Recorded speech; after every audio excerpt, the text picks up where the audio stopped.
मेरा नाम है मोहित और आपका स्वागत है हमारे YouTube चैनल हिस्ट्री चैंपियन में। तो जैसा कि आप जानते हो 6 सेमेस्टर का आपके सामने जो पेपर होने वाला है हिंदी साहित्य का निबंध एवं भाषा। कौन सा पेपर होगा भाई? निबंध एवं भाषा का जो पेपर होगा उससे संबंधित जितने महत्वपूर्ण प्रश्न होने वाले हैं उससे संबंधित पूरी मास्टर क्लास लेकर आए हूं। आपको क्या करना है, वीडियो को पूरा देखना है, चैनल को जोर से सब्सक्राइब कर देना है। साथ साथ कोने में जो व्यू प्रोडक्ट वाला ऑप्शन उस पर क्लिक करके अगर फ्लिपकार्ट और मित्रा से कोई प्रोडक्ट करना चाहते हो तो जरूर से खरीद लेना, आपको सबसे ज्यादा डिस्काउंट देखने को मिलेगा। और इसकी पीडीएफ डिस्क्रिप्शन में दिए गए लिंक से आपको व्हाट्सएप चैनल का लिंक दे रखा, वहां पे डाल दूंगा, जरूर से जाकर ज्वाइन कर लेना। व्हाट्सएप चैनल सभी बच्चे ज्वाइन कर लो और चैनल को भी सब्सक्राइब नहीं किया है। मैं कल ही देख रहा था 90% बच्चों ने वीडियो देख रखा लेकिन चैनल को सब्सक्राइब नहीं कर रखा। अरे 6 सेमेस्टर में आ गया, मैंने आपका हमेशा साथ दिया है। कोई भी पेपर हो फ्री में, जिस समय पीडीएफ सीरीज नहीं मिलती थी उस समय भी मैंने आपको पीडीएफ बनाकर दिया हर एक पेपर की। तो अब आपका दायित्व है कि भाई आप चैनल को कम से कम सब्सक्राइब करो। 36,000 सब्सक्राइबर, मात्र 500 सब्सक्राइबर नहीं। अरे थारो की मैं जा थोड़ी सब्सक्राइब करना है, और थोड़ी कि मैं दबा दे उठो करो सारा बच्चा सब्सक्राइब। चलो अब बढ़ते हैं अगले वाले प्रश्न की तरफ। पहला प्रश्न है, हिंदी निबंध के उद्भव एवं विकास पर विस्तार से प्रकाश डालते हुए उसके विकास के विभिन्न चरणों की प्रमुख विशेषताओं के बारे में बताइए। हिंदी निबंध के उद्भव और विकास के विस्तार से प्रकाश डालते हुए इसके विकास के जो विभिन्न चरण है उसकी प्रमुख विशेषताओं पर आपको क्या करनी है, विवेचना करनी है। तो विस्तार से बताना आपको हिंदी निबंध है उसके उद्भव विस्तार से कैसे हुआ था। पहला प्रश्न है, हिंदी गद्य की आधुनिक हिंदी साहित्य विधाओं में निबंध का महत्वपूर्ण स्थान है। तो देखो निबंध शैली है ना, आपको पता है पेपर ही निबंध शैली से संबंधित है, तो आपको गहराई से निबंधों के बारे में पढ़ना पड़ेगा, ठीक है। और हिंदी साहित्य में अब कोई भी बात, भाई कोई चीज के बारे में बता रहे हो तो बात तो हो चाहे नहीं हो लेकिन कहनी तो पड़ेगी भाई। वो जैसे मान लो कोई आदमी है वो के बारे में मान लो भाषण दे रहे हो तो वो चाहे बढ़िया हो नहीं हो लेकिन वो तो कहना पड़े कि आदमी बहुत चोखा है। तो आई बात है हिंदी साहित्य में अपना भी निबंध की बढ़ाई करनी है तो क्या खाना निबंध को बहुत महत्वपूर्ण स्थान है। कहीं है भाई, निबंध में लेखन किसी विषय को अपने विचार, अनुभव, अनुभूतियों को स्वतंत्र, व्यवस्थित और प्रभावशाली ढंग से प्रस्तुत करता है। क्यों है? देखो ते अक्सर के हो जब कदे भी मान लो अखबार वगैरह पढ़ लो हो, है ना, उसके अंदर एक संपादक किया हुआ है। मैं तो अखबार थे कदे जिंदगी पढ़े को नहीं उगाता हूँ ज्यादा टापर तो कि काम अखबार होता, लेकिन फिर भी कदे दुकान पे जाके बैठा होगा, अखबार खोले होगा, अखबार को जो मिडल पेज आवा है, बीच को पेज आवा है, ऊपर देखो एडिटोरियल या संपादकीय को जा, या कदे कंपटीशन की तैयारी करो, यूपीएससी की, आरएस की, जना कदे संपादकीय के बारे में सुन लियो हो। तो इन पे क्यों जो बड़ा पत्रकार है, कोई अर्थशास्त्री है ना, कोई इतिहासकार, तो कोई मुद्दों है ना जहां मान लो जंतर मंत्र पर प्रोटेस्ट आ पेपर लिख पाए, तो इन पे अगर कोई बड़ो पत्रकार या बड़ो कोई मतलब आपके सामने कोई ज्ञाता या कानून को निर्माता वो अपना विचार लिख रहे है ना, तो वही के कहलावा निबंध शैली में कहलावा। उनको फायदो क्या है भाई, आगला का जया की बात उन सच्ची लगे ना, बस आपके दिल की बात सारी की सारी अया क्या लिख दे अंदर, ठीक है, उन कोई टेंशन को नहीं रहे। तो यही बात है, निबंध शैली की यही खासियत होती है। इसमें एक तो व्यक्ति अपने स्वतंत्र विचारों को रखता है, कोई भी आदमी ने छटनी कटनी पटनी करने की जरूरत कौन पड़ा, जया कि अगला ने सच्ची बात लगे भैया की सच्ची दुनिया का अगर रख दी, और एकदम व्यवस्थित तरीका से ऊपर से लेके नीचे तक एकदम सही ढंग से रखा वो अगला आदमी पढ़े जना उसका मन में भी प्रभाव पड़े, एकदम प्रभावशाली भी विचार रखे। इस निबंध की वास्तविक विकास आधुनिक हिंदी गद्य के विकास के साथ हुआ था। और हिंदी निबंध शैली का विकास किसके साथ हुआ? आधुनिक हिंदी गद्य शैली है। कौन सी शैली है? आधुनिक हिंदी की जो गद्य शैली है उसके साथ इसका विकास देखने को मिला था। इसमें भारतेंदु युग, द्विवेदी युग, शुक्ल युग, भारतेंदु युग, द्विवेदी युग, शुक्ल युग व शुक्लोत्तर युग से गुजरते हुए हिंदी निबंध विचारात्मक, आलोचनात्मक, भावात्मक और संस्कृति से ललित स्वरूप। भाई कोई आदमी मान लो कोई छोटो टाबर हुआ है, पहले भाई वो बदमाशी करे, कोई साना भोला टाबर हो, कहीं बिल्कुल उन्हें कोई मतलब, फिर वह बड़ा हो जाए, फिर समझदार हो, नौकरी पिछला की एक छोटा सा बच्चा से लेके बुढ़ापा तक आदमी की जर्नी हुए, तब वो अलग अलग भाई व्यवहारों गुजरे कोई भी चीज हो, बात जब शुरुआत हो तो की शुरुआत अलग तरीकों होगी, फिर जया जया टाइम बदल तो ज्यादा टाइम बदलना के साथ वो स्वरूप भी बदले। तो यही बात हिंदी निबंध पर भी लगा, बात कोई न्यारी चीज तो को नहीं। तो हिंदी निबंध क्या है, शुरुआत में विचारों को प्रकट करने के लिए इसकी शुरुआत हुई थी कि भाई आदमी का मन में जया का विचार आया वह की बात कर ली। आलोचनात्मक। अब सिर्फ विचारों तक ही सीमित नहीं रहे, कोई भी इंसान की अगर आलोचना करनी है, अपना क्रिटिसिज्म करना है, तो वो भी कर कहां भावनात्मक भी देखने को मिलता है। क्या देखने को मिलता है भाई, इसमें भावनाओं से भी अरोत परोत है, संस्कृति और ललित स्वरूप भी देखने को मिलता है। समझ में आ गया, संस्कृति से जुड़ी हुई चीजें भी हैं और इसका वास्तविक स्वरूप भी देखने को मिलता है। अगले वाले पॉइंट की बात करें, हिंदी निबंध का उद्भव कहां से देखने को मिला? क्या देखने को मिला? हिंदी निबंध का उद्भव कहां से देखने को मिला? हिंदी निबंध के आरंभिक एवं धार्मिक, सामाजिक और नैतिक विषयों से संबंधित गद्य रचनाओं से मिलता है। क्या मिलता है? हिंदी निबंध शैली है, उसका शुरुआती दौर है, वो कहां से देखने को मिलता है? धार्मिक रूप से। कठिन देखने मिले, धार्मिक रूप से जुड़े हुए रहे। सामाजिक चीजा का बारे में बात करी जा, की चीजा बारे में बात करी जा, सामाजिक चीजा का बारे में बात करी जा। नैतिक विषयों से संबंधित गद्य रचनाओं से मिलता है। और किससे संबंधित मिलता है? जो नैतिक विषयों से संबंधित गद्य रचनाएं होती हैं उससे संबंधित। सीधी सीधी बात है, समाज में क्या हो रहा है, धर्म में क्या हो रहा है, और संस्कार, हम लोगों के जो संस्कार हैं उनमें क्या बदलाव आ रहे, सब का सब चीजें के बारे में आपके सामने देखने मिले। परंतु आधुनिक अर्थ में हिंदी निबंध का विकास 19वीं शताब्दी के अंदर, 19वीं शताब्दी के आसपास देखने को मिला है। 19वीं शताब्दी में आधुनिक हिंदी की शुरुआत लगभग 18-19वीं शताब्दी के आसपास ही देखने मिला। तो लेकिन ये थोड़ी पुरानी विधा है, तो 19वीं शताब्दी के आसपास देखने मिला है। पुरानी नहीं, थोड़ी नई विधा। अंग्रेजी शिक्षा, मुद्रणालयों की स्थापना, पत्र पत्रिकाओं की विकास, सामाजिक सुधार आंदोलन तथा राष्ट्रीय चेतना में निबंधों ने अपना मत के बतायो कि वो ज्यादातर कठे लिखो जाए, ऊपर आपके सामने पत्र पत्रिकाओं के अंदर ज्यादा लिखो जाए। क्या लिखो जाए? पत्र पत्रिका के अंदर आपके सामने ज्यादातर देखने मिला है। तो यही है, जय जय भाई अंग्रेजी शिक्षा को प्रचार प्रसार हो, है ना, छपाई करने के आपके सामने जो मशीन, प्रिंटिंग मशीन बड़ी बड़ी बागी पत्र पत्रिका आपके सामने देखने मिली। तो इससे क्या, जो समाज सुधार आंदोलन, राष्ट्रीय चेतना के अंदर जो हिंदी निबंध शैली है उसको विकास होने। अब अलग अलग काल में हिंदी निबंध शैली कैसी थी? सबसे पहले बात करें भारतेंदु युग की। आधुनिक हिंदी निबंध को व्यवस्थित आरंभ भारतेंदु हरिश्चंद्र के युग से माना जाता है। क्या माना जाता है? इसका जो आधुनिक हिंदी निबंध की व्यवस्थित आरंभ किससे माना जाता है? भारतेंदु हरिश्चंद्र के युग से माना जाता है। जो भारतेंदु हरिश्चंद्र है उसके युग से आपके सामने इसका जो युग है वो माना जाता है। इस युग की प्रमुख विशेषता क्या है? सामाजिक और राष्ट्रीय चेतना, समाज और जो आपके सामने जो राष्ट्रीय चेतना उसका विकास देखने को मिलता है। क्या देखने को मिलता है? सामाजिक और राष्ट्रीय चेतना है वो आपके सामने अपने उच्चतम स्तर तक पहुंचती है। समझ में आ गई? समाज सुधार की भावना, समाज में आपके सामने जो समाज होता है उसमें सुधार की भावना देखने को मिलती है। कि कया की बात कही गई, जब समाज सुधार आंदोलन हुआ, जय मान लो कि अपने बाल गंगाधर तिलक है ना, महात्मा गांधी है, डॉक्टर भीमराव अम्बेडकर है ना, राजा राम मोहन राय है ना, स्वामी विवेकानंद है, ये क्या आपकी कोई ना कोई यहाँ की पत्रिका निकाला करता जी, पत्रिका के अंदर क्या कराया करता? अपना विचार लिखा करता। कोई समाज में कोई घटना होगी, समाज में कोई कुरीति है, उन समाज का सामने रखता और उन पर अपना विचार कहता कि अपना इस चुनौती से कया निपटना चाहिए और कया अपना इससे ऊपर उठना चाहिए। साथ के साथ व्यंग्य और हास्य भी इस पर देखने को मिलता है। और क्या देखने मिला भाई आपके सामने? व्यंग्य समझो थे क्यों है, कोई भी आदमी पर कटाक्ष करे बा, और आपके सामने हास्य इस पर देखने को मिलता है। सरल और बोलचाल की भाषा देखने को मिलती है। क्या देखने को मिलती है? अया की एकदम मीठी मीठी भाषा, आदमी ने पढ़े जना पढ़ के स्वाद आ जा, जब मैं बोल रहा हूं अया की भाषा में शब्द लिखा करता जिससे कि हर आदमी समझ जाता। अब मैं चाहूं तो थाना उरा हिंदी की लगा दू जड़ी, आधा टाबर तो समझ में आवर, आधा के समझ में ही नहीं आवा। अब मैं थान थाली से कोई दो एक बात बता दू ना, थारे इतनी याद रहे, मैं दो एक बात याद रहे जी माली बथी लिखो मर जाना बात। तो अया की भाषा को वह प्रयोग करता कि आदमी समझ जा दूसरों, ना तो लिखने को फायदो क्यों हो।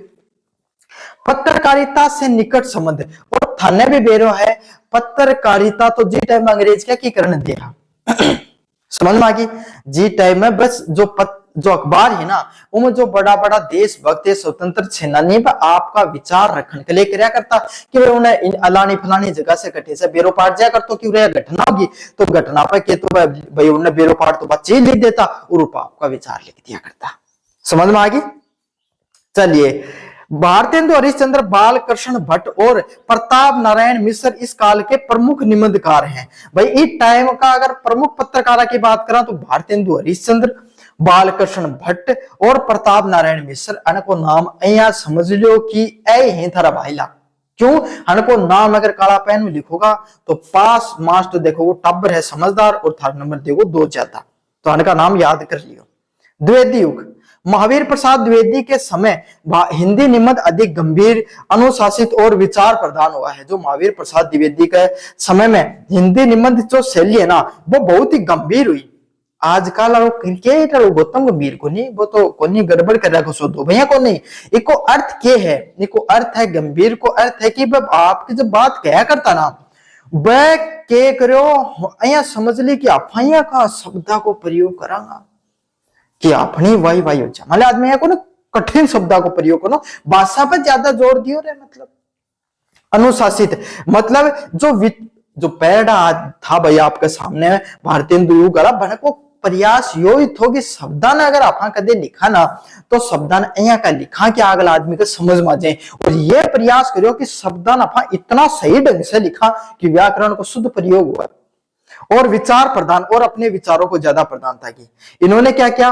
भाषा के परिष्कार, विचारों की क्रमबद्धता, ज्ञानवर्धक विषय, समाज सुधार व नैतिक व राष्ट्रीय चेतना। देखो सीधी सीधी बात है, भाषा पर जोर दिया गया, ठीक है। विचारण एकदम व्यवस्थित तरीका से रखा गया है ना, एकदम सही। मतलब पहले या टॉपिक बताना है, फिर आगलो यो बताना है, फिर यो बताना है ना। जय मैं पढ़ाऊं पहले यूनिट फर्स्ट को पर्सन पढ़ा दियो, फिर सेकंड, फिर थर्ड, फोर्थ। अहिया चलने काम अहिया ये भी आपका क्या करा करता, निबंध लिखा करता तो एक सही ढंग से लिखा करता। ज्ञानवर्धक विषय अहिया का विषय पर अपनी बात रखा करता कि अगला आदमी ने ज्ञान भी मिले। समाज सुधार की बात करा करता और नैतिक व राष्ट्रीय चेतना की भी बात करा करता। महावीर प्रसाद द्विवेदी, सरदार पूर्ण सिंह ने निबंध साहित्य को समृद्ध किया। अन्य को अनेक व्यक्ति होया, लेकिन इम अगर थाने कोई अगर थारा सागला भाईला को नाम याद करना तो को महावीर प्रसाद द्विवेदी, सरदार पूर्ण सिंह ए था आपके सामने द्विवेदी युग में। नाम याद कर लेने, बार बार कह रहे हो थाने ए चाहे कॉपी में 10 बार लिख लियो, लेकिन नाम याद कर लियो अगर नंबर लेना है तो। अगले पाया खदो गुरुजी मान तो फेल कर दिया मार तो नंबर ही कुंदे में तो बेरना सोपना लिखे यार, सोपना लिखना थोड़ी पास है, कोई डेंगी चीज भी लिखनी पड़े है ना। जो चीज मैं बता दूं कि यह चीज याद करनी है, बात चीज याद कर लिया करो। और जो चीज मैं कह दूं कि कोई बात को थारा मन में साबु लिखना है वो भी साबु लिखा करो। आचार्य रामचंद्र शुक्ल ने हिंदी निबंध की वैचारिक गहराई, मनोवैज्ञानिक विश्लेषण प्रदान किया और निबंधों में बुद्धि और हृदय का सुंदर समन्वय देखने को मिलता है। क्या देखने मिलता है? आचार्य रामचंद्र जो शुक्ल है उन्होंने हिंदी निबंध में अपनी वैचारिक गहराई दिखाई। क्या दिखाई? बोले वो अपना विचार है ना, उन्हें बहुत ही ज्यादा पढ़िया लिखा आदमी है तो एकदम गहराई से अपनी बात कहा करता। कई कई थर असपासाला कर बैठे जाए कौन लगा कि वो हो तो बोलो जोर को ज्ञान देवे भैया कोई आदमी है भी। मनोवैज्ञानिक विश्लेषण प्रदान किया, एकदम मतलब ज्ञान की भी बात क्या करें। कई टबरे कौन जो खुद गुण पढ़े और पया की बाजी पढ़ाई तो देखो मैं कौन करी नहीं आपका सामने कलेक्टर बन जाता। गाँव वाड़ी में सुनी होगी यह बात थे भी कदे तो थे करी क्यों नहीं भाई, ऐ की बात कराया करता है भी, मतलब गहराई की बात एकदम। इनके निबंधों में बुद्धि और हृदय का सुंदर समन्वय देखने को मिलता है। जब थे पढ़ो तो थाने ऐसा लगे कि आदमी दिल को भी साफ और ज्ञान को तो बहुत जोर को साफ एकदम मतलब तगड़ो ज्ञान है ना। तो यह है शुक्ल युग की विशेषता। एक एक जो मैं बिंदु बता रहे हो ना कॉपी करने लेके बैठ जाया करो और लिख दिया करो कि गुरुजी इस काल में यह विशेषता बताई, इम यह विशेषता बताई। तो एक टॉपिक थोड़ा हार्ड है ना। जब एक एक विशेषता जब मान ले कोई थारे को दोस्त सोच लियो शुक्ल युग में कि भाई जो ज्ञान बहुत दे है और बुद्ध दिल को भी साफ और ज्ञान बहुत दे है तो कौन सा युग होगा? शुक्ल युग। पाचा या पॉइंट थे लिख लो अलग से और बाकी थारा मनवा बना के लिखो। समझदार टाबर तो अया करे और थार जाएगा बस अब वीडियो देख लेंगे और जैसे आराम टांग पसार के सोचेगा तो फिर सही नंबर आओ। इस युग की प्रमुख विशेषताएं क्या है? पहली विशेषता है गहन विचारशीलता। मतलब इन्होंने अपने विचारों को बहुत ही ज्यादा गहराई से रखने का काम किया। मनोवैज्ञानिक विश्लेषण, आदमी का तन मंदन में के विचार चल रहे हैं है ना। जय मान लो थे भी कदे कदे यहाँ बैठे बैठे तारो पेपर थे सोचो कि भाई मैं तो मान लो बिना पढ़े मान लो मेरे 90% आते हैं आ तो थे कौन सोचो मन बेर थे सोचो कि कदे भाई मैं भी यहाँ नौकरी लाग जाऊं और फिर मेरे बड़ो सारो घर हुआ मोटरसाइकिल लियाऊं रोक 8 घंटा दूं घुमा दूं एक एक टांग पर टायर यहाँ बढ़िया सी गाड़ी लियाऊं है ना उसका दोनों टांग ओपन कर दे सोचो थे भी है ना। तो ये की बात रखी लेकिन ये की बात है सोची को नहीं ए तो थारा लायक बात थी जना में थाना एक उदाहरण दिया है। मनोवैज्ञानिक विश्लेषण बहुत सी प्रकार का है जैसे मान लो कि समाज में जो अलग अलग प्रकार की समस्या चल रही है ना उनके ऊपर स्त्री जो लड़कियां हैं उनसे संबंधित पढ़ाई से संबंधित वो टाइम में समस्या हुआ करती समाज में जो कोई भाई इंसान भाई अपने गांव से कमान के लिए गांव से शहर में जावे उनमें के समस्या में घर टूट रहे हैं लोगों का तलाक हो रहे हैं की समस्या पर बात रखा करता समझ में आ गया ना। बब मोटरसाइकिल को ओपन टांग करने वाली बात तो सिर्फ थार के लिए लागू क्योंकि थारे उम्र में थाने के मतलब है पलायन को भी समझ में आ गई। तो ऐसी बातें करते थे तार्किकता लॉजिकल बात करता तो कई कई भाई बात तो जो आ जाओगी ना कि भाई मैं थाने बताए कि कोई दोस्त वो है बता दे कि भाई पढ़ लेता तो मैं भी कलेक्टर बन जाता माने घणो ज्ञान हो पर दो लॉजिक और देवे कि मैं तो 5वीं क्लास में पढ़ियो ना जना एक दिन पढ़ियो एक ही दिन और एक दिन में मेरे तो 70% आगा थाने भी लगा कि मेरी बात तो चौकी गई है अया कि लॉजिक देवे तार्किकता की बात किया करता गंभीर और प्रौढ़ भाषा भी इनकी बहुत ज्यादा गंभीर रहा करती।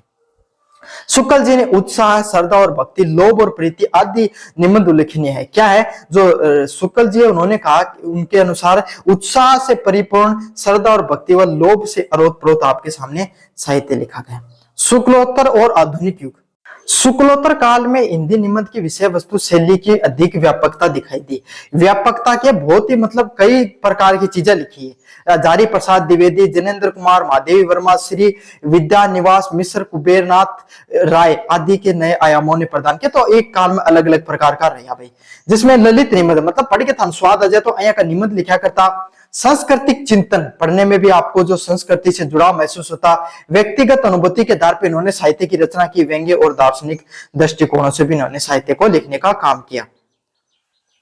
हिंदी निबंध का विकास सामान्यतः गद्य लेखन से आरंभ होकर एक समृद्ध स्वतंत्र और बहुआयामी साहित्यिक विद्या के रूप में देखने को मिला। हिंदी निबंध को विकास है ना वो आपका सामने गद्य लेखन से शुरू हुई है ना मतलब जय आपका कविता लिखा ना उस टाइप से उसके बाद में भाई की विधि बदलती गई। जो आपका जो लेखक है उन्हें जय जय बढ़िया लाग तो गए उस हिसाब उनको बदलाव करता गया। भारतीय हिंदू युग ने इसे सामाजिक व राष्ट्रीय चेतना दी। मतलब भारतीय हिंदू युग में क्या करो समाज का बारे में लिखो और देशभक्ति का बारे में लिखो। द्विवेदी युग ने भाषा और विचारों को अनुशासन प्रदान किया। फिर क्या द्विवेदी युग में भाषा पर ज्यादा जोर दिया गया। फिर शुक्ल युग ने वैचारिक और मनोवैज्ञानिक रूप से गहराई प्रदान की। ऐसे अलग अलग साहित्यकारों ने अपना अलग अलग विचार है वो रखा भाई। चलिए अगले वाले प्रश्न की तरफ अपन आगे बढ़े।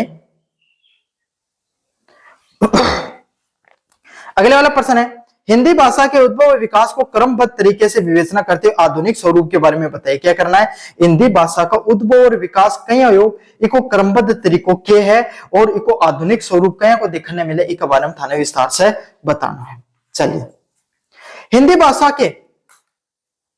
हिंदी भाषा का आधुनिक आर्य भाषाओं में से एक है। हिंदी भाषा की है जो आधुनिक जो आर्य लोग हैं आर्य जो आर्यवर्त हैं उनकी एक अरबिक भाषा में से है। इसकी विकास एक समय अचानक नहीं हुए भाई कोई भी चीज अचानक को बन जाए टाइम लगे। अब वो बनाओ तो 1 मिनट में थोड़ी बन जाए टाइम लग गए। पहले आपके सामने आपा कोई सूजी बनावा कोई आपके सामने क्या को भी बनाना चाहो थोड़ी ताती करनी पड़े फिर पानी गेरा मिठो गेरा कोई फल फ्रूट जो आपने कोई ओट्स वगैरह गेरा जो भी गेरना चाहो वो गेरा तो फिर बनेगा। तो आया हिंदी एक दिन में कौन बनी टाइम लगे मैं भी कया लगे आई थान बतानी है। ये भारतीय आर्यवर्तों की हजारों वर्ष की दीर्घकालीन विकास यात्रा है। बहुत लंबी यात्रा है। क्यों सामान्यतः हिंदी के विकास में भाषा वैज्ञानिक परंपराओं को वैदिक संस्कृत लौकिक संस्कृत पाली व प्राकृत अपभ्रंश व अवर्त व आधुनिक हिंदी के क्रम में समझा जा सकता है। अगर थे गहराई समझो पढ़ा लिखा आदमी हो है ना तो के समझो का पन्या या संस्कृत बोली जाया करती थे भी सुने होगो है ना पढ़ी होगी 10वीं 11वीं तक तो संस्कृत भाषा बोली जाया करती। वह कौन सी थी वैदिक संस्कृत। जिस संस्कृत के अंदर जो वेद लिखा गया वह बड़ी कठिन है उन वैदिक संस्कृत बोली जाए। फिर जो आपा लट लकार पढ़िया हा वह लौकिक संस्कृत होया करती है ना, जिके अंदर के आम जन सामान्य अया की संस्कृत को थोड़ो इजी वे में बना दिया ताकि आम जनता भी उन समझ सके, ठीक है। फिर भाई और सरल बनाई गई ताकि और ज्यादा जनता समझा, तो उन पाली व प्राकृत कलाई फिर अपभ्रंश बनी और फिर आधुनिक जो हिंदी है वो स्वरूप देखने मिले। तो पहले संस्कृत उसका दो भाग, वैदिक लौकिक, फिर पाली प्राकृत, जिसके अंदर आपके सामने पाली के अंदर जैन धर्म, प्राकृत के अंदर बौद्ध धर्म का आपके सामने अधिकतर देखने मिले कि साहित्य देखने मिले है। फिर अब ब्रज भाषा और फिर आधुनिक भाषा जो आज आप पढ़ रहे हैं वह आधुनिक हिंदी है। इस क्रम में समझा जा सकता है समय के साथ हिंदी ने साहित्य, शिक्षा, पत्रकारिता, प्रशासन और विज्ञान के संचार में भी व्यापकता दिखाई है। टाइम बदल तो चले गए हो, हिंदी को भी प्रयोग समय के साथ अलग अलग जगह हो। साहित्य के अंदर हिंदी को प्रयोग अलग है, शिक्षा में अलग है, पत्रकारिता में अलग है, प्रशासन और विज्ञान में हिंदी साहित्य को प्रयोग, हिंदी को प्रयोग है वो अलग अलग, और संचार का क्षेत्र में अलग है। तो जहाँ की जगह की जरूरत पड़ी भाई का सामू बदलाव देखने मिला ही। प्राचीन भारतीय आर्य भाषा काल क्या था? हिंदी का मूल स्रोत भारतीय आर्य भाषा परिवार। हिंदी की अगर आप गहराई से समझ पकड़ा तो यह भारतीय आर्य भाषा परिवार सा, मतलब बहुत ही प्राचीन विचार सा है। इसमें प्राचीन रूप में वैदिक संस्कृत और बाद में लौकिक संस्कृत में इसका विकास हुआ। क्यों हो? प्रापल्या का टाइम में वैदिक संस्कृत बोली जाया करती और उसका बाद में जो आज की जो संस्कृत है वह लौकिक संस्कृत के नाम से जाने जाया करता। तो अलग अलग टाइम में आपका सामने अलग अलग प्रकार की जो समस्या ही वह देखने मिला करती। सबसे पहले बात करें अगले वाला है आपके सामने वैदिक संस्कृत। वैदिक संस्कृत का प्राचीनतम साहित्यिक रूप वेदों में देखने को मिलता है। मतलब पहले ही पता है नाम है वैदिक संस्कृत, तो यहाँ की संस्कृत जो वेदों में लिखा जाया करती, यह प्राचीनतम भारतीय आर्यवर्त का महत्वपूर्ण चरण था। मतलब जब आपका सामने प्राचीन टाइम होया करतो, जो टाइम में आर्य अपनी भाषा लिखा करता, उस टाइम में क्या है बस संस्कृत भाषा को प्रयोग किया करता। समझ में आ गई? और उसको सबसे महत्वपूर्ण चरणों में से एक था। अगले वाली थी लौकिक संस्कृत। अब आम जनता भाई कोई वेद बना तो दिया, लेकिन पहले के भाई जो ऋषि मुनि पढ़ा लिखा बहुत कम लोग होया करता। पूरा राज्य में कोई 2-3 पंडित होया करता, 4-5 मान लो ज्यादा है ना, वह उन्हें ज्ञान होया करतो। तो अब अया कि भाई अब आम बना दियो तो आम जनता तक भी पहुंचानी हो बातचीत, तो बा क्या पढ़ेगा इकले थोड़ा सरलीकरण करेगा संस्कृत को, और बा क्या कहलाई लौकिक संस्कृत कहलाई। बाद में संस्कृत को अधिक व्यवस्थित व्याकरण सम्मत रूप विकसित हुआ जिसे लौकिक संस्कृत कहा गया। अब जो लट लकार पढ़ा है ना, वैदिक के लिए बता दियो लौकिक संस्कृत है भाई इजी वे ग्रामर बना दी गई। ग्रामर हुआ क्या के लिए? व्याकरण के चीज करेगा ताकि कोई भी भाषा है ना उन्हें समझने के लिए आपके सामने उनको व्यवस्थित रूप दे दिया जाए। तो अ संस्कृत ने समझने को व्यवस्थित रूप दियो गयो जिन लौकिक संस्कृत कराई। संस्कृत में हिंदी के शब्द भंडार का व्यापक रूप से प्रभावित किया। संस्कृत का बहुत सा शब्द ही अया का अया आपको मुंह उठा के हिंदी के अंदर आ रहे हैं। समझ में आ गया? मतलब सेम टू सेम प्रयोग करियो जा रहे हो उनको। टाइम बदले भाई वो तो प्राचीन काल की बात है। फिर टाइम बदले जो मध्य काल है, जो तो कौन सी भाषा बदली भाई? जनसाधारण की बोलचाल में संस्कृत से भिन्न भाषाएं रूप व्यवस्थित है। अब क्या हो सब भया आप आपके हिसाबों आप आपकी भाषा बोलना शुरू कर दियो। पहली भाषा थी पाली भाषा। पाली भाषा का संबंध विशेष रूप से बौद्ध साहित्य में हुआ। पाली भाषा को सब पहले कठे प्रयोग किया बौद्ध साहित्य के अंदर आपके सामने प्रयोग किया। इसे जन भाषा के उपेक्षित सरल रूपों में अधिक प्रभाव देखने को मिलता है। क्या देखने को मिलता है? जो आम जनता की जो भाषा है उसका आपके सामने सरल रूप से देखने मिले है।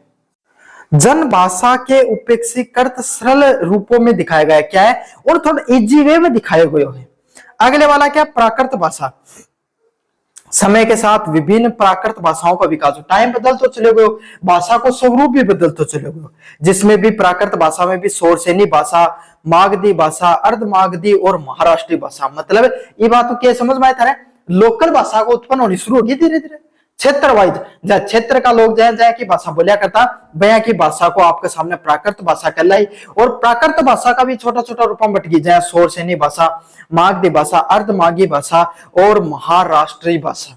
कौन सी भाषा भाई? महाराष्ट्रीय भाषा आपके सामने।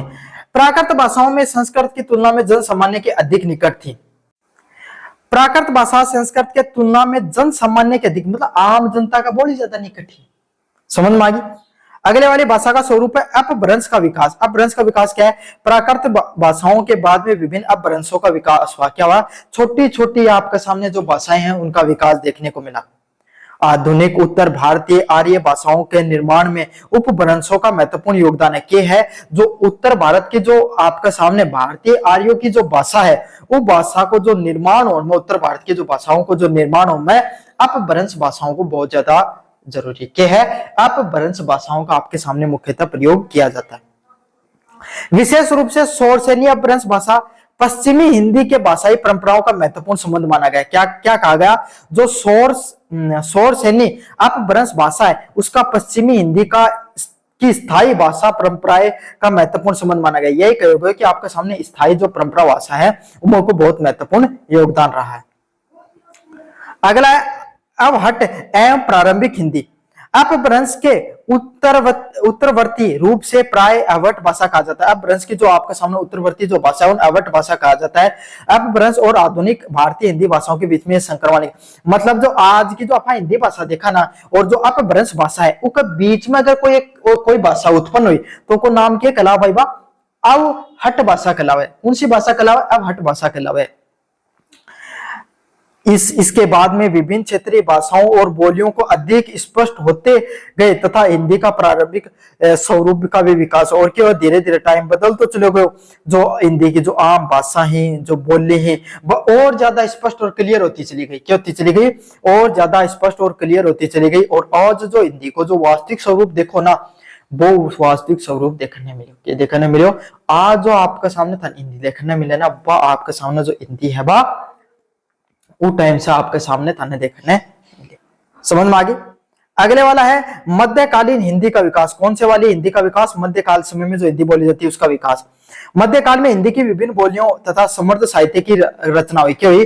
जो मध्यकाल को जो टाइम है इन हिंदी की जो अनेकों अनेक भाषाओं को प्रयोग किए जाने लगे। क्या करे जाने लगो? जो हिंदी है उसकी जो अनेक अनेक जो बोलियां है उसकी आपके सामने समृद्ध साहित्य का धीरे धीरे प्रयोग है वो होने लग गया।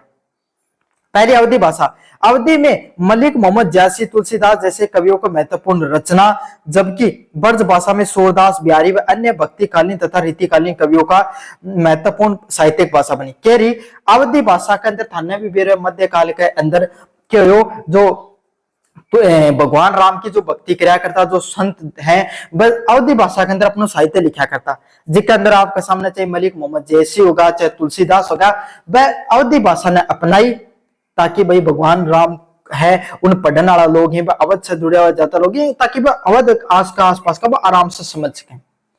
और भगवान कृष्ण से संबंधित आपके सामने नंद गोपाला से संबंधित जो भी साहित्य लिखा जाता था वो ब्रज भाषा में, मीठी भाषा है, ब्रज से जुड़ाव रियो, इसलिए आपके सामने लिखे हुए, जिसके अंदर सूरदास, बिहारी जैसे आपके सामने महान संत कवि हुए जिन्होंने इस भाषा का प्रयोग है वो किया था।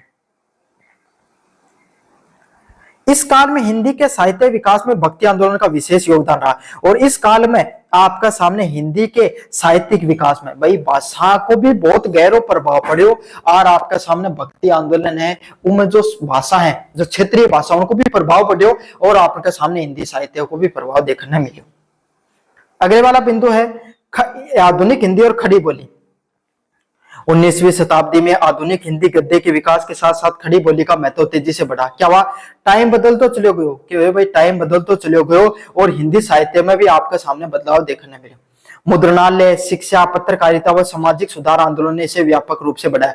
अब आधुनिक हिंदी को प्रयोग होने लगे, जो आज का समय जो हिंदी बोली जाना भी हिंदी को प्रयोग होने लगे हो कहीं हो, क्योंकि इसके अंदर आपके सामने चाहे खड़ी बोली को प्रयोग हो है ना, खड़ी बोली आपके सामने है उसके अंदर जो छापा क्या करता उठे, शिक्षा के अंदर, पत्रकारिता के अंदर समाज सुधार आंदोलन एक बहुत ही व्यापक स्तर से प्रयोग किया करता।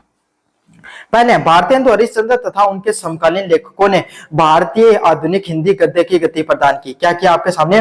भारतेंदु हरिश्चंद्र और उनके समकालीन जो लेखक है उन्होंने क्या किया?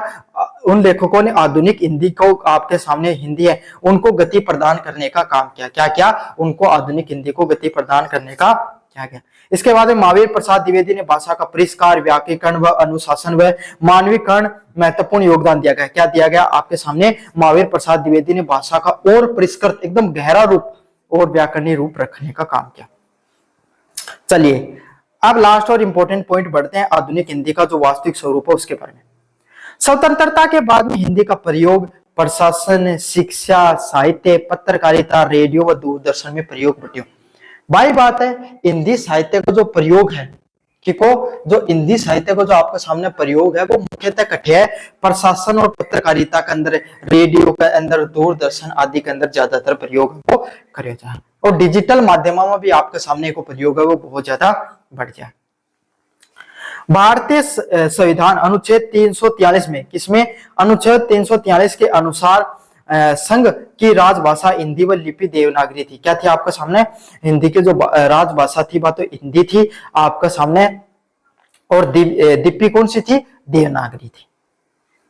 आज हिंदी साहित्य के प्रशासन के अतिरिक्त सिनेमा, विज्ञापन, इंटरनेट व सामाजिक माध्यम में सब, देखो आज के टाइम में जो भाषा बोली जाए हिंदी है। अब चाहे टीवी पर देख लो, चाहे रेडियो में सुन लो, चाहे कोई पत्र में, कोई अपना अखबार में देख लो, चाहे कोई विज्ञापन हो वो भी हिंदी भाषा में, कोई मूवी बने वो भी हिंदी भाषा में बने, है ना। मतलब बॉलीवुड की बात करूं, बाकी तो आपका क्षेत्रीय भाषा में बने हैं।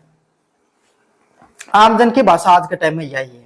हिंदी भाषा का विकास एक दीर्घ व निरंतर प्रक्रिया, एक टाइम में कुछ नहीं होगा। मैं थाने बताऊं ना, टाबर बड़ा हुआ धीरे धीरे आगे बढ़े, यही वो भी एक दिन में कुछ नहीं हुआ। यही आपके सामने हिंदी भाषा को वो विकास है वो भी एक दिन में कुछ नहीं, वो टाइम लगे।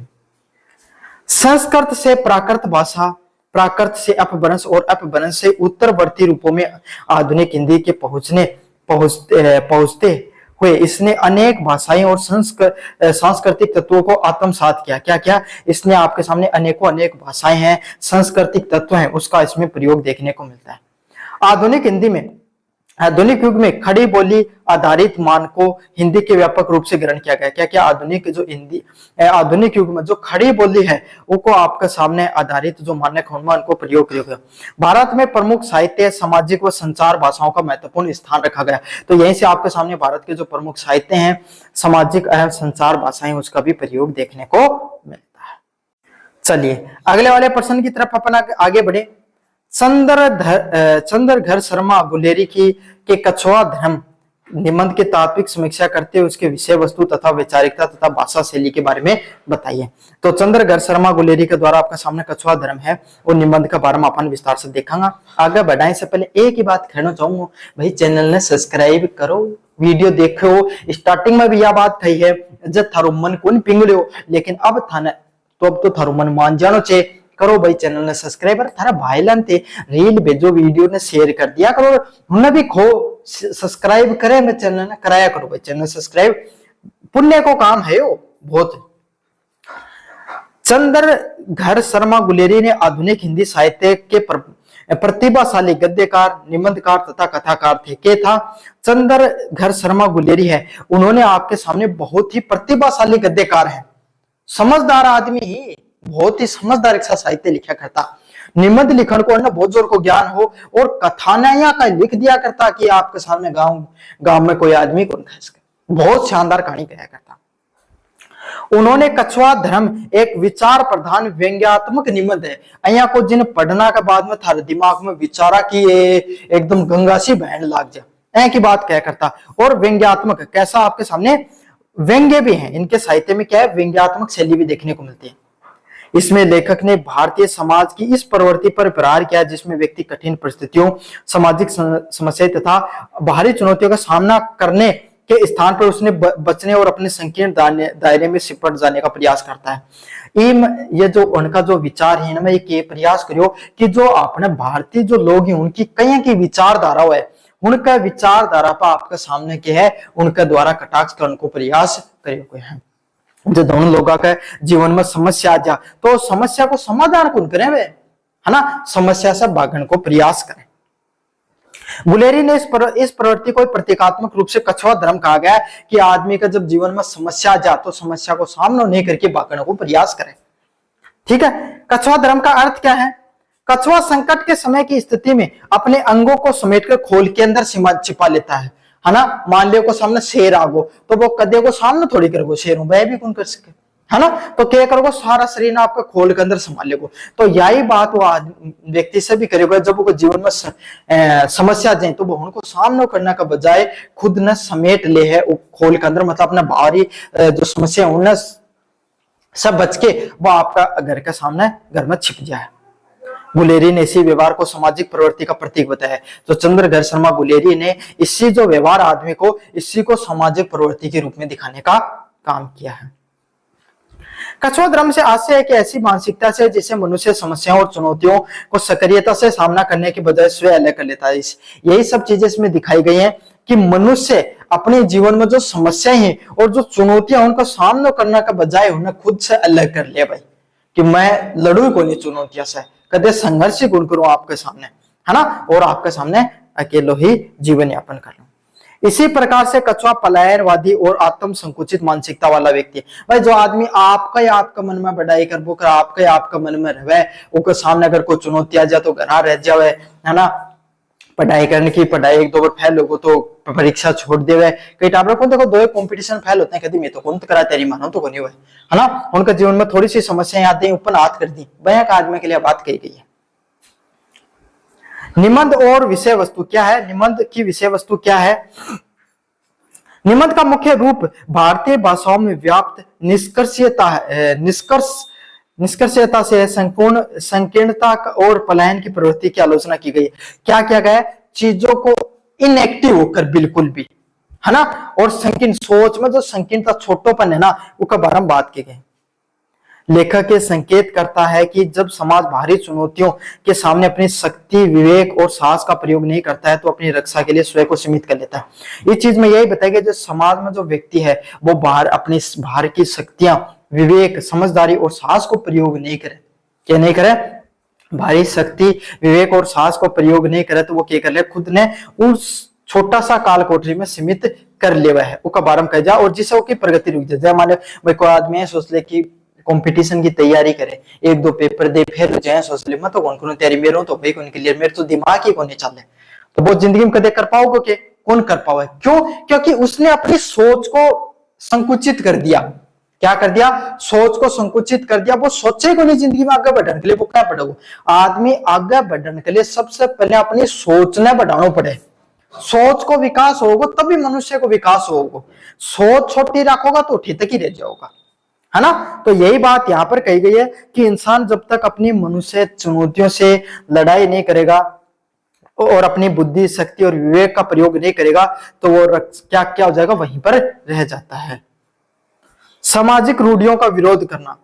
गुलेरी ने समाज में व्याप्त रूढ़ियों और जड़ परंपराओं को अंधानुकरण करने के विरोधी रहे हैं। क्या रहे गुलेरी, जो समाज में जो अलग अलग प्रकार की जो रूढ़ियां होती हैं उनको आपके सामने, जड़ परंपराओं को आपके सामने, जो पुरानी विचारधारा है ना, पुरानी जो सोच है उसका विरोधी ही ये। तो पुरानी विचारधारा ने उखाड़ के फेंको, नयो टाइम, नई सोच, नई विचारधारा की बात है।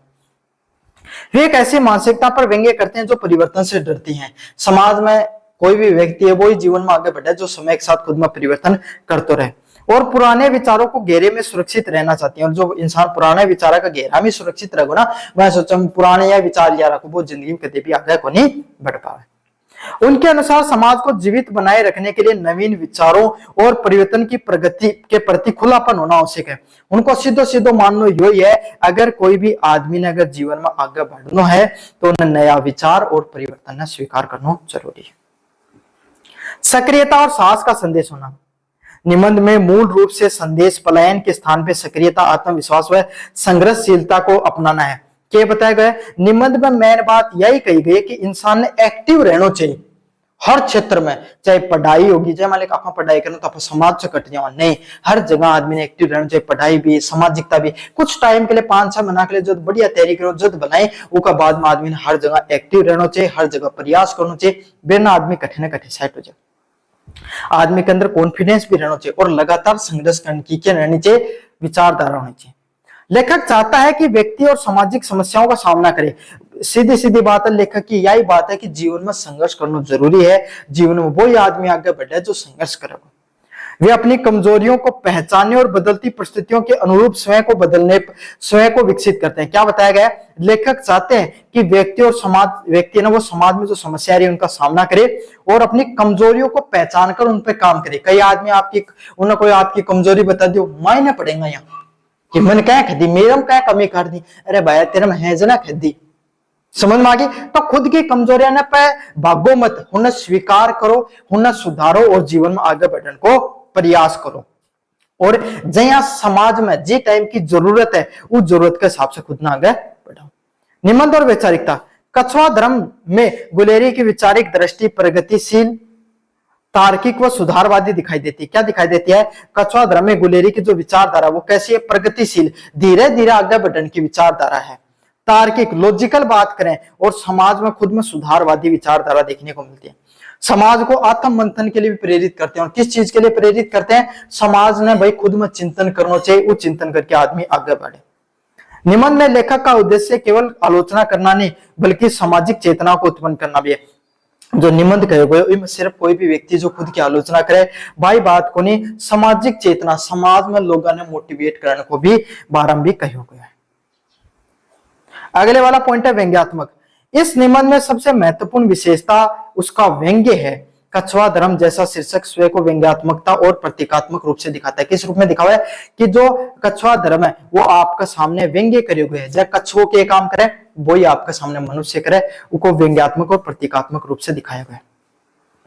लेखक गंभीर सामाजिक समस्याओं को सीधे उपदेशात्मक रूप से प्रस्तुत करते हैं। जया को कोई आदमी उपदेश देना उस स्वरूप में प्रस्तुत करने को काम करे। व्यंग्य के माध्यम से पाठक के समय, मतलब जो व्यंग्य के माध्यम से पाठक का सामने रखे उसमें निबंध रोचक होने के साथ प्रभावशाली बन जाते हैं। कि पढ़ने में भी मजा आ जाए अगला व्यक्ति ने और है भी बढ़िया। भाषा शैली का है कि व्यंग्यात्मक, एकदम व्यंग्य को प्रयोग है। तर्कपूर्ण प्रस्तुति, लॉजिकल बात भी कही गई, ऐ कोई नहीं कि भाई सीधी सीधी बात कर दी ना, पढ़ो का तो थारा मन में होगी कि भाई बात तो ऐसा ही हमारे भी जीवन में घटेड़ी है। प्रतीकात्मक, कछुआ को प्रयोग करोगे मनुष्य के जीवन में दिखाने के लिए, है ना। प्रसंगानुरूप हास्य, पढ़ के तन मजो भी आओगे, कछुआ जाएगी बात कही गई। मुहावरेदार अभिव्यक्ति, मुहावरा को भी प्रयोग किए गए और उदाहरणों को भी प्रयोग करे गए हैं। शीर्षक की सार्थकता। कछुआ धर्म शीर्षक अत्यंत प्रतीकात्मक और व्यंग्यपूर्ण और सार्थक है। मतलब जब अगर कछुआ धर्म है यो आपके सामने जो प्रतीकात्मक रूप से आपके सामने प्रयोग करियो है बढ़िया देखने मिले हैं, व्यंग्य और सार्थक भी। जिस प्रकार कछुआ संकट में स्वयं को खोल में समेट लेता है उसी प्रकार से समाज का एक वर्ग समस्याओं से बचने के लिए निष्कर्ता हुआ संकीर्णता अपना लेता। वही खुद, क्योंकि उनकी भी सोच में है कि वो खुद ने भी खोल में समेट ले, खुद भी उस समस्या को सामना करने को बजाय उनके अंदर रह जाए। चंद्रगर शर्मा गुलेरी ने कछुआ धर्म को सामाजिक जड़ता, पलायनवाद, रूढ़िवाद तथा प्रतीका प्रहार किया है। वह तो भाई सीधी सीधी खान जो पुरानी सोच विचारी उन्हें बदलो, नई विचारधारा ले समाज में आगे बढ़ने के लिए। लेखक ने कछुए के प्रतीक के माध्यम से समाज की निष्क्रियता, मतलब नई काम करने की, समाज में बदलाव न करने की, या सब चीजें छोड़ के समाज में बदलाव लाना जरूरी है। तो यह था आपके सामने थारो पूरा पेपर निबंध एवं भाषा को। कैसा लगा वीडियो जोर से बताना, चैनल को जोर से सब्सक्राइब कर देना। धन्यवाद।